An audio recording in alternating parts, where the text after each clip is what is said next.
Please ask. It's going to take him a while. Okay, so I've seen you guys play.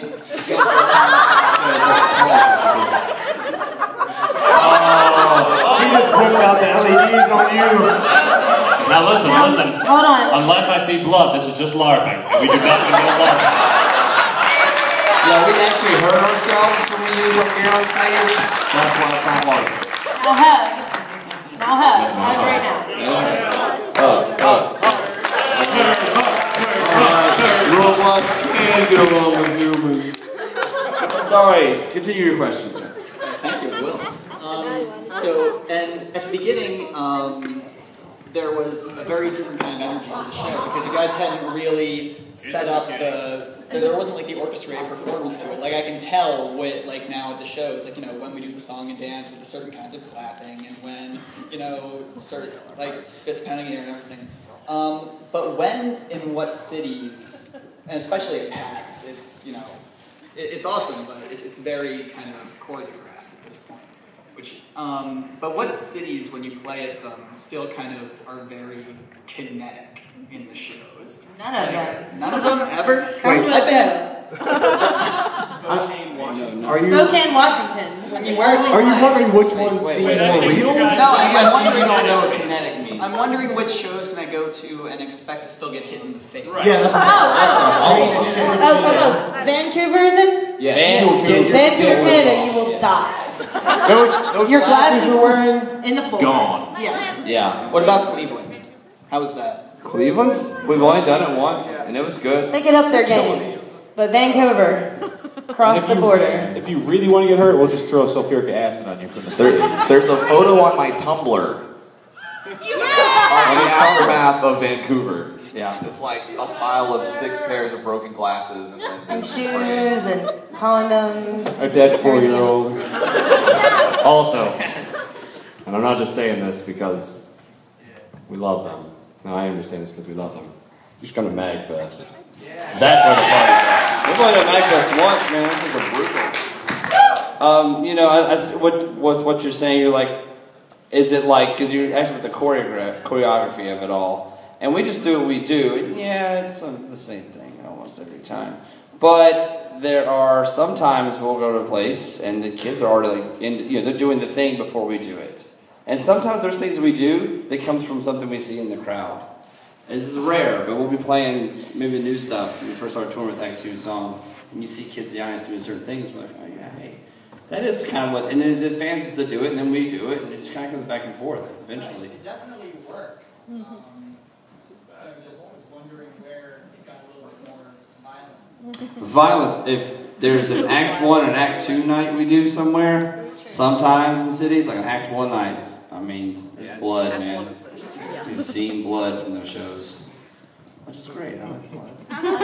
Mostly from reality. I need it to live. Next. Adam. Oh, wait, there's one up here. All the way up front. Sorry, No problem. I'm loud. She's right in front of us. So, the Boston Massacre 5, they were fabulous. How did you guys get involved with them? How did you find them, meet them? How did you get them up on the stage to do that? Because Robert Bacher, who I guess got stuck at the brunch table, I'm not really sure where he is. He knew someone that knew all of them and put that all together, and it was really all him. He's really the real musician of all of us. He's not here right now, but anyway, he put that all together, and also... Yeah, so before what she's saying, she was right. We originally planned on doing that last year, a year ago, which is last year. We haven't had no sleep. With VGO. And we talked to him back then about doing it, and we didn't have time together. We get all the sheet music ready and everything. And we're like, okay. And then backstage last year, I was talking to Jerry, and he was like, oh, hey, we were talking about the Act 2 thing. You guys want to do that? And not this year. He's like, well, if you guys will come back next year and do it, that'd be cool. In so many words, and I was like, oh, yeah, we'll try. Yeah, oh, yes, Jerry. So we got asked to come back this time. And I was like, okay, guys, I talked to Jerry about this backstage last year. We have to do it this time. And we didn't have any new Acts 3 stuff for you, so we might as well. And I talked to BTO again this year, and he's halfway on board. They're very busy. Shota is overwhelmed with projects with all those guys, and he kind of didn't know until the kind of last minute that he was not going to have string players with him. So it was really hard for him to get together. So the Boston Massacre 5 came in a scramble about 3 or 4 weeks ago. Wow. Yeah, and we nailed it. Yeah. All those kids are birthday kids, and 3 of them playing a band called Art Decade. If you live in the area, you should go check them out. They're pretty badass. Yeah. So the plan's been there for a while. You guys, we're very fortunate that you got to see that. Just to let y'all know how on the fly we do things. We rehearsed with them a single time. Yeah, Wednesday. On the stage. On the stage. Yeah. Because James Space let us. Like 3 of us. Like the whole band wasn't there. And that's kind of how we do things pretty much all the time. We have a bus to catch. I'm so sorry. Oh. Ron's gonna leave! I'm sorry. Sing us some goodbye music, Commander. Your Oh, that's not singing. Thank you for the free on the foot. Thank you for the foot.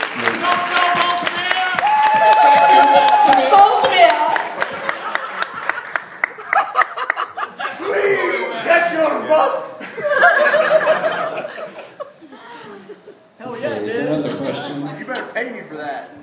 We may have burned them all. Oh, wow. You keep asking us. I'm still in time at this point. No way.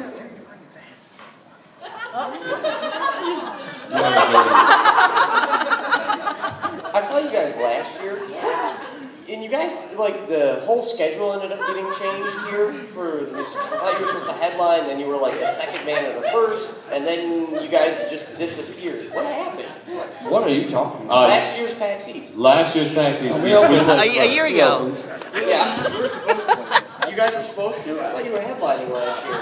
Yeah, You're just wrong. we had a good time going first the last Somebody may have told you that, but not until you see it in print on the pack schedule on the site.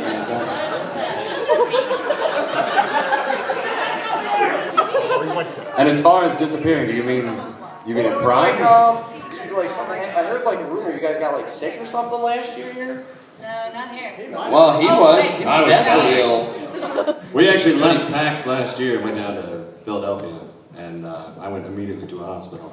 And they told me that I had full-blown pneumonia, and that there's no reason I should be out on the road. So then we did a few more shows. They gave me some good drugs, and that's it. And that is the 3rd time that someone in this band has had pneumonia on the road. Oh yeah, it's a blast. High five, turbo. So if you're thinking about becoming a rock and roller, you probably ought not Keep do thinking that. about it. And then Panther got Rocky You Mountain should- spotted fever. You should at very least invest in some serious insurance. Yeah, that's neat. I've heard about that. Can we hear more about the exploding bus? Okay, the exploding bus. You want to hear more about the exploding bus? Okay, I'll tell you the next paragraph about the exploding bus. He sees a cat that he knows right before he sets to work. He produces a wizard's tool, known as the street darkener, and with the practiced angling of the arm, begins to siphon away the clarity made from mankind's bulbs. Magical deeds are afoot, dear readers. Magical darkness a must. I think you guys need to know that we force Murphy to read that to us before we go to bed. Every night There's on the bus. times on the bus, I'll definitely read it, a different chapter every day from that. Yeah, it's from Wizard. Yeah, it's from Wizard People, which is who is Brad Neely, and he did the whole hey. Here's Harry Potter and the Sorcerer's Stone, and here's me drunk. You watch the movie and listen to it and sync it up, and it is one. And that's like a 2.5-hour movie. So by about, I don't know, hour 45, you're like, man, this joke is still going. But you gotta roll with it. It's so fun. If you listen closely, you're watching along. You'll hear him drink. You'll hear him in it. And there's multiple versions I found out recently. That unedited version. Sorry. So funny. I heard that too. It wasn't us. It was the one in the back. I mean, it wasn't us. Did it? Adam? Oh, guy. Sorry. Oh, no, we don't answer. So yeah, your performance on Friday was pretty okay. So you got through it. We felt We got through it. You guys didn't die. But I have to say that you guys really pulled it together last night at the super secret protoman performance. In my opinion, You're talking about the proto-man's performance. Who? The proto-mans. They're actually better than we are. What you might not have known is we were in Connecticut at the time. None of us were here. There was a full-on proto-men, just, I don't know, glory train that happened up here on the stage. Was it Amtrak? Because it got derailed real quick. That's like a northeastern joke. We don't have trains in the South. We have old school trains. Now, if you missed that, if you get a chance to go see the proto-mans, you should do it. It is glory. Thanks to Emily, it's on YouTube now. Brilliant. Oh my God. It better not be the last part. It actually is. No, it's not. It's not on. That's not the last part. Although your show from the night's up already. The what? The pack show is up right now. It looks incredible. Really? Oh, we heard just a minute ago it was just sort of... No, the real show. Okay. Yeah. So, 2 more questions, and then we're done. All right? Make them good. Gamma's got shit to do. Oh.